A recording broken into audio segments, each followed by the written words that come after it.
लक्ष्मी का अपने घर में पूरा दबदबा था। हिटलर की तरह वो सारा काम अपने पति और बेटे से करवाती। धीरे धीरे उसके पति की तबीयत खराब रहने लगी। सुनो जी, अब आप बुजुर्ग हो गए हो, काम में भी अब हाथ आपके फुर्ती से नहीं चलते। अरे भाग्यवान, भगवान से डर, तुझसे मैंने शादी अपने इकलौते बेटे के अच्छे पालन पोषण के लिए की थी, लेकिन तूने तो उसका बेड़ा गर्क कर दिया। मैंने क्या किया? पढ़ाया लिखाया, अब नौकरी नहीं लग रही तो मैं कैसे जिम्मेदार हो गई? अब घर में बैठकर रोटी तोड़ रहा था तो मैंने कहा काम ही कर ले। एक तो भला करो और ऊपर से बातें सुनो। तभी सारंग वहां आ जाता है। बहुत भूख लगी है माँ, कुछ खाने को दे दो। अब तुम्हारे पापा का हाथ तो चल नहीं रहा है, मैं ही जा रही हूँ आज किचन में, बनाती हूँ कुछ। हे भगवान, कैसे होगा इतना काम मुझसे? लक्ष्मी किचन में काम कर रही होती है कि तभी अचानक उसे आइडिया आता है। अरे मैं भी ना, अरे यहाँ तो फ्री की नौकरानी ला सकती हूँ मैं, फिर मैं क्यों रही हूँ? उस दिन लक्ष्मी सारंग की पसंद का खाना बनाती है और बैठकर उसे बड़े ही प्यार से खिलाती है। खा ले बेटा, खा ले, पेट भर के खा ले। अरे रुक, मैं तेरे लिए ना गर्मा गर्म रोटियां लाती हूँ। सारंग और उसके पिता एक दूसरे की ओर बड़े ही हैरानी से देखते हैं। बेटा सारंग, जरूर दाल में कुछ काला है, वरना ये औरत तो हमें बासी खाना भी सुकून से ना खाने दे। सुनील की बात लक्ष्मी सुन लेती है और जोर जोर से चिल्लाने लगती है।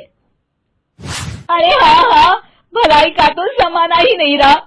एक तो आग में खुद को जलाकर तुम लोगों के लिए खाना बना रही हूँ और ऊपर से तुम्हें दाल काली लग रही है। अरे माँ, पिताजी का ये मतलब नहीं था, तुम बुरा मत मानो। अरे हाँ बेटा, तू कहता है तो मान लेती हूँ। लक्ष्मी सारंग के पास बड़े ही प्यार से बैठ जाती है और फिर कहती है, बेटा मैंने ना तेरी शादी करने की सोच ली है। अब तेरे पिताजी के हाथ भी नहीं चलते तो सोच रही हूँ तेरे लिए बीवी ले आऊं। अब पता नहीं ना मैं भी कब मर जाऊं। अब ऐसे भाग्य भी कहाँ है हमारे। क्या कहा?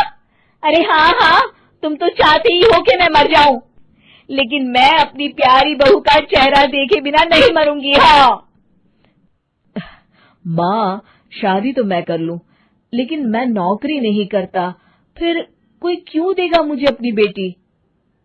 अरे क्यों नहीं देगा बेटी? इतना बड़ा घर, खेल खलियान है, किस चीज की कमी है हमारे पास? जो आएगी राज करेगी, राज। हम तो ना कर पाए राज, ये बोलो कि एक और नौकर तुम्हारे पास आ जाएगा। मैं कहती हूँ चुप हो जाओ। अरे खुद के घर का खाना बनाएगी तो क्या नौकरानी हो जाएगी? अब तुमसे तो किचन का काम होता नहीं, तो कोई तो करेगा ना। ठीक है माँ, तुम जैसा सही समझो बस।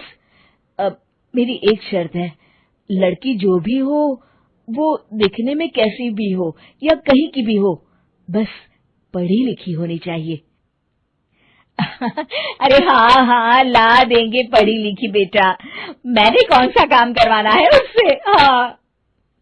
और फिर एक दिन पास के गांव की ही रति से सारंग की शादी हो जाती है। रति दिखने में बहुत ही सुंदर थी, साथ ही साथ काफी पढ़ी लिखी थी।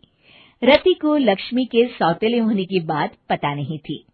शुरू में जब रति ने सारंग को घर का काम करते देखा तो हैरान रह गई।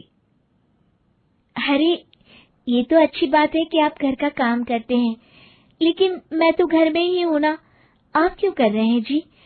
जाइए, आप नौकरी के लिए अप्लाई कीजिए ना। तभी लक्ष्मी वहां आ जाती है। अरे रति बहू, करने दे उसे काम। और हाँ, मेरे घर के कुछ नियम है, कायदे हैं, यहाँ बीच में ना ही बोलो तो तुम्हारे लिए अच्छा होगा। रति को लक्ष्मी की बात कुछ अजीब सी लगती है। वो समझ नहीं पाती है कि वो ऐसा व्यवहार क्यों कर रही है, लेकिन उसे लक्ष्मी के सौतेले होने के बारे में कुछ पता नहीं चलता है।